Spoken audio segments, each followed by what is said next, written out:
I have a confession to make. From the 3 videos that I produced in the past month, I've already experienced burnout. And yeah, I'm just a little tired already. Much sooner than I expected. This video, I'm going to take it a little differently. I'm going to try to do everything in one take. And I wanted to take you on a journey into my first real estate investment decision, buying my first house, and diving deep into the finance behind it, the profit, the loss, the expenses, the revenue, the repairs, everything that encompasses the risk and the gain that I had from the house. So let's get straight into it. I bought this house for $105,000 and I put down $25,000. Pretty much in 6 years now, until 2024 November, the house has appreciated about $123,000 and I made a total of $183,508 at a 717% return. So here's the house. It's a 3-bed, 1.5-bath house, 1,200 square feet, nice beautiful lawn. It has a nice little fountain thing in the front. I don't even remember seeing that. I think these photos were back in 2018. Yeah, it's a nice brick house. I specifically wanted to buy a brick house in this area because they are easier to maintain compared to vinyl. I spent a little bit of time trying to find a house, of course, that would cash flow. For instance, just using Zillow as an example here. At that time, I would look at rental prices in an area, 3-bed, 1.5-bath. Like seeing this area with the average like 3,000. I would then look at the purchase equivalent, pick a house that I like that's brick and meets some of my criteria, and then utilize Zillow's payment calculator, because here you can actually punch in some numbers based on your rate, 20% down and everything. And as long as the mortgage payment was about half of the rent that I could get, that would satisfy the 2% rule that I was looking at back then. So finding this house, of course, was not the most easy. Although there were a lot of deals available, I was also very particular about making sure the house would appreciate in the long run, because, buying a house in a pretty bad neighborhood would also make it very difficult selling it. So this neighborhood, I would say class B, not the nicest, but also you're not going to see crime in the area. So, of course, with this house, if you look inside, it's a hardwood floor in the living room, pretty standard. And of course, carpet in the bedrooms. The paint condition was pretty good. Actually never saw this property in person. The bathroom, yeah, it looks pretty good. The grout looks a little bit dirty, could be cleaned up. But back then, this is definitely in move-in condition, and it didn't really need any rehab work. I wasn't really planning on doing any rehab work just because back then I was really focused on just cash flow and making sure as soon as I bought it, I can rent it out and start making that month-to-month income.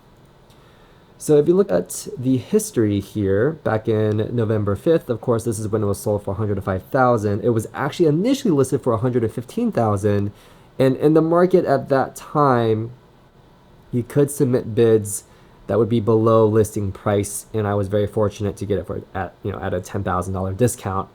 And shortly after closing, I listed this house for rent for $1,175. Although this was removed at $1,175, I did negotiate with the tenant and bump that up to $1,250. So this is the closing disclosure, which highlights all the loan terms for when I first bought the house. And as you can see here, $105,000 sales price, closing date 11/5. I secured a 5.375% interest. That's freaking amazing. Of course, in this market, you can't get that anymore.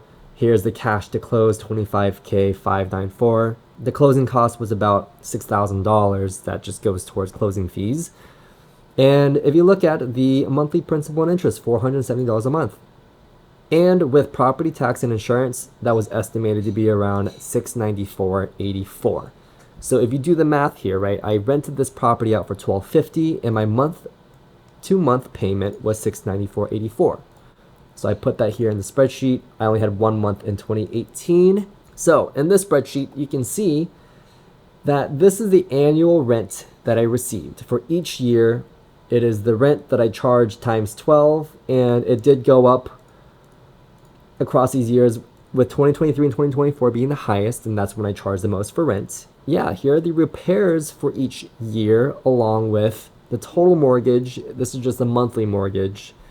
But I wanted to highlight the repairs here because a lot of people say when you invest in real estate, a lot of your cash flow gets burned up by the repairs that you have to put into the house. Clearly, that's not exactly the case because, in 2021, if you see here, my most expensive repair item was $1,800, and that was because the AC unit went out and I had to get something replaced. That was my most costly item. The cash flow then, after subtracting the mortgage and the repairs from the rent, this is my annualized profit. Money that would be in my bank account that I can use freely to either reinvest or spend on things that I wanted. So this is absolutely insane to me because if you look at these three categories, right, these are the three sources of profit that you can make from real estate. One being the cash flow, which is what I only focused on when I bought the house. And in 6 years, I made $46,000 from a $25K investment. That's almost twice as much from cash flow alone. Now, if you factor in appreciation, that is how much the house has grown in value since I bought the house, right? I bought it for $105,000, and currently in November 2024, it is $228,000 if I sell it right now. Now, the last category here, the equity, is essentially the principal that you pay down towards your house. That's part of your mortgage payment. Your mortgage payment is actually comprised of the insurance, property tax, and interest, and a very small percentage of that would be the equity or the principal that goes towards your house. So even just based on the equity here, if we add the three up of a total gain of $183,000, that's what yields me 717% return on my initial investment. So clearly you can see that this is a great investment. And this hopefully debunks a little bit of the theory behind maybe high repair items. You just need to also find a really good tenant that doesn't destroy your house, okay? Another key thing to look at here is the mortgage payment. Per year, you can see that the mortgage payment did go up, and that is because the property values went up. If that goes up, the property tax goes up because the local county has to do a reevaluation and tax you based on that. So of course, this mortgage payment actually went down, and I will go over that in a second. First, I wanted to then also highlight some interesting things that I did. I was really curious about the historic appreciation rate of my house. Zillow doesn't really provide that kind of data. However, realtors.com does. So I went on their website and I was fortunate to find that they have something called like the real estimate here, and it is comprised of a home value based on three valuation providers: Quantarium, CoreLogic, and Collateral Analytics. And to deduce the home value based on the average of these three valuation providers.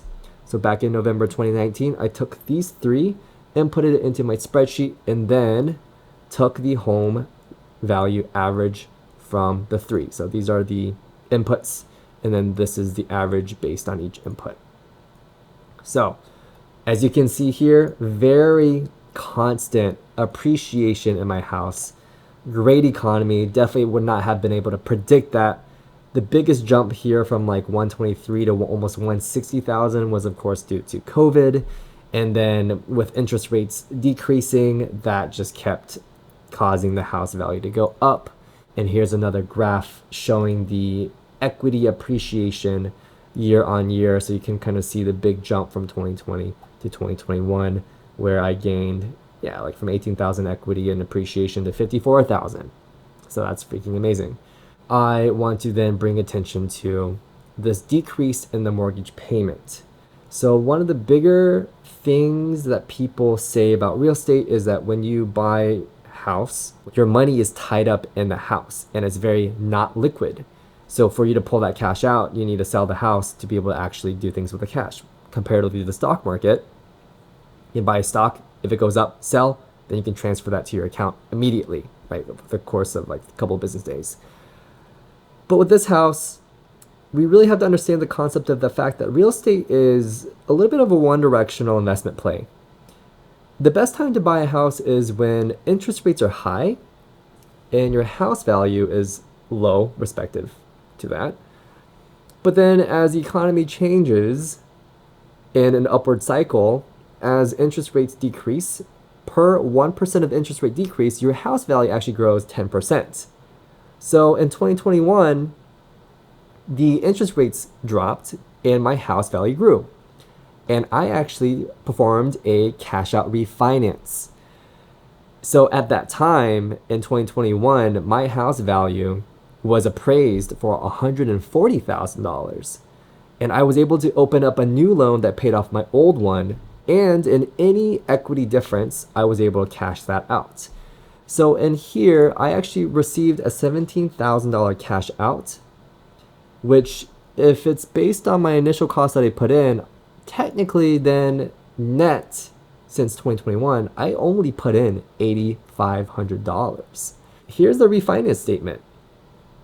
So of course, my first payment started in January 1st, 2022. My monthly payment was $657, only $657 at a 3.625%. That's just crazy to me. I mean, if you look at my initial closing disclosure, I had a 5.375% at a monthly payment of $694, now dropping down and then pulling cash back out. This is insane because in real estate, if you can capitalize on a market like this, liquidity doesn't really stand out as much as an issue in real estate if you can perform cash out refis.